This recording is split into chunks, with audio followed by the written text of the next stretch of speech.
Hey guys, it's Ted Bogert. Welcome back to the TED Show. Excited to have my friend, returning guest, the talented Nathan Felix, on the show. We're here today to talk a little bit about him, of course, but he has a show that's going on right now for Orlando Fringe 2024. It's called Love and War.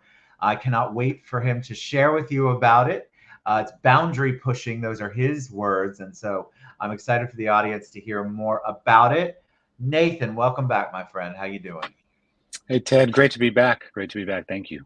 Always excited to have you on. Such a talent. And for those people who are new viewers who might not have seen you before, tell them a little bit about you. What I do mainly is I compose opera or classical music, but I present it in a way that's boundary pushing, and such as under bridges in museums. It's immersive, it's moving, it's challenging the audience how they hear and how they see opera and classical music. How did you let me ask just a little bit before we dive into the show. How Sure. did you figure out that was how you were going to combine your talents?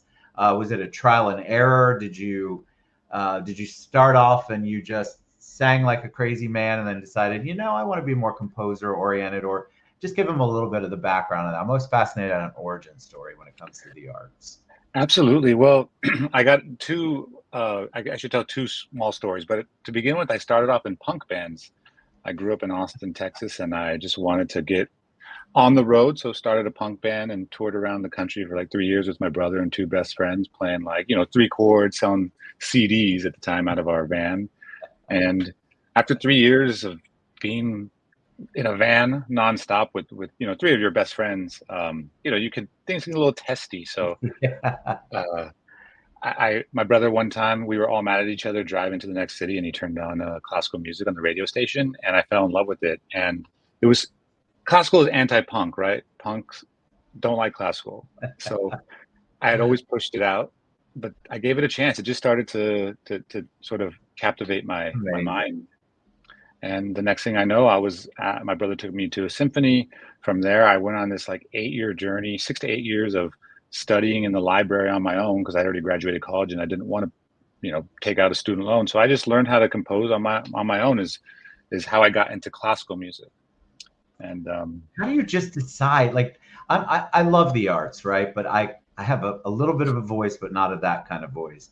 But I'm always amazed, like, how do you just decide, all right, you know what, I'm going to write this? It's so cool to me, that process, because I think there's a lot of people out there who don't take that leap. That's a leap. That was a leap for you, right? It was like all of a sudden I'm going to write classical. Who even sits down and thinks about that, let alone knows how to do it? So kudos to you. thank you. Kudos. And it was my punk ethos, but it was also, I mean, it's not like when I walked into the room, being this guy, I was thinking like, oh, I taught myself how to read and write music. Everyone's going to love my music. And all the classical academics were like, get out of here. You don't even have a seat at the table, punk. So, Right, you're punk. All so right, so let's talk about Love and War. Give us the background. I think this is just a really cool concept, so I want everybody to kind of understand. okay. So Love and War, to begin with, is on headphones. So how the headphones come into play is that we put music in your headphones, and I wrote the composition. It's this epic score. So think like Braveheart soundtrack, Star Wars, stuff like that. So it's my original composition being played in your headphones. And then our cast, they have mics that are being fed from a wireless mic. Their sound is being picked up. So everyone hears what the cast is saying. Now, during this performance, you're in the middle of this play and you have to save the princess in a real, actual capture the flag battle where everyone has a sword, they're plastic, and beach balls that are the sort of the ammo.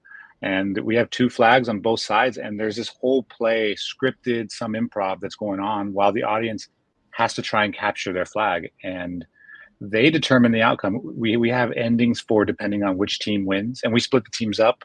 Um, they don't know which team they're going to be on until about halfway. You know, we don't divulge that, so they don't know if they're going to be with their friend or not. So we divide them up, and they play this game, and depending on who wins, that determines the outcome. And so it's kind of choose your own adventure. And then we have, if no team wins, then we also have an outcome for that. What I'm imagining in my head is besides my yard guy, is the the choreographing that, like understanding how that all plays out with the unknown of the audience, right? I mean, it's talk about how that came into play. Like, it's one thing to have this visual, this idea, and then to really see it come to fruition on stage. Talk about the process a little bit, because I think anything that's immersive is cool. I think people are hungry for it and they love to do it. But from an artist perspective, it can be it's a lot to kind of make sure you curate it and keep it all together. Absolutely. And I'm also thinking as an audience member, because I love immersive theater. So I'm thinking of how I would enjoy something. And then I try and sort of direct around that. And it's a slow process. In fact, a lot of times we're rehearsing for variables that are unknown, right? Because the audience can sort of change how we block or where we block, or can change some of our lines, because sometimes we ask the audience for participation. And so we can only rehearse so much. I have to, as a director, I always have to say, oh, well, I would like if the scene shifted to this direction, but if the audience is here, well, then we'll go. It's a lot of just sort of trial and error. And honestly, it's like until we start the shows, and like our first show, like our dress rehearsal, which we we invited an audience at the dress rehearsal just to come so we could see what it's like. Until that moment, like we couldn't really tweak much because we didn't know how the audience would react. And honestly, the first 4 shows, the audience moved in different directions. So each show I was tweaking. Were there any, and I love that. And I think if you haven't experienced immersive theater, immersive performances, and that whole, you're missing out, because there's an energy in that you don't find, because it's not just the actors. You've got this whole group of people who aren't actors coming in and kind of being part of it. Have there been any surprises in the show? Has anything surprised you? Well, I guess this is 2 things surprised me. One, adults, when you give them beach balls and plastic swords, they just turn into 15-year-olds. All adults, like even from 30s, 40s, 50s, 60s. I mean, they just go wild. So I love seeing all the smiles on everyone's faces. That's a good surprise. We've had actually, shockingly, for 3 of our shows, they've taken it so serious, this capture the flag battle game, which I want them to, but I would like them to play by the rules. And we have rules that the actors sort of discuss. 3 times someone has tried to rip apart our flagpole, which holds the flag about 15 feet high. And it's a PVC pipe that we've put up, and they just like bend it down and destroy it. And I'm just thinking like, whoa, come on, people. It's not like in a basketball game, you can't just tear down the basketball goal. Just, you got to play by the rules. So that shocked me 3 times. So I had to like start changing. I told the actors, you need to tell everyone, don't touch the poles. Isn't that funny how you progress along? Because when you empower people to have a real